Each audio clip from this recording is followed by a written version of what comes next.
ஓம் முருகா.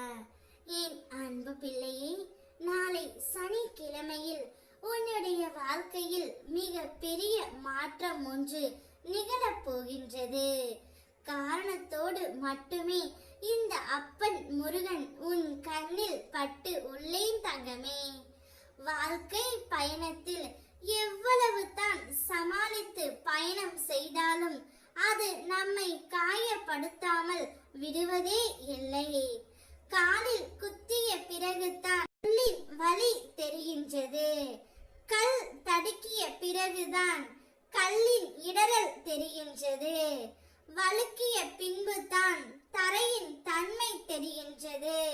அனுபவித்த பின்புதான் அறிவுரைகள் புரிகின்றது. வாழ்க்கையில் நீ அடைந்த அனுபவங்கள் உன்னை சிதைப்பதற்கு அல்ல, செதுக்குவதற்கு என்பதை புரிந்து கொள் தங்கமே. வாழ்க்கையில் எந்த ஒரு கவலையும் கடந்து போகும் என்ற தெளிவு இருந்தால் உற்சாகம் பிறக்கும்.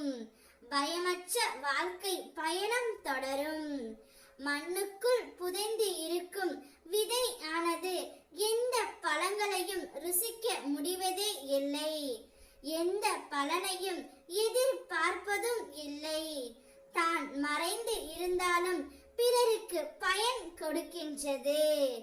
என்னை முழுவதுமாக நம்பிய உனக்கு நான் உன்னோடு சுற்றியே இருக்கிறேன் என்பதை நொடிக்கு நொடி நான் நிச்சயம் உனக்கு நிரூபிப்பேன் தங்கமே. உன்னுடைய வாழ்க்கையில் இனி அனைத்து மங்களங்களும் உண்டாகும். அவசரப்பட்டு செய்யப்படும் செயல்கள் எதுவும் அந்த இலக்கை போய் சேர்வதே இல்லை. நடந்ததையே நினைத்து கொண்டு இருக்காமல் நடக்க போவதை பற்றி யோசிப்பில்லையே. முயற்சி என்பது ஒரு விதை மாதிரி.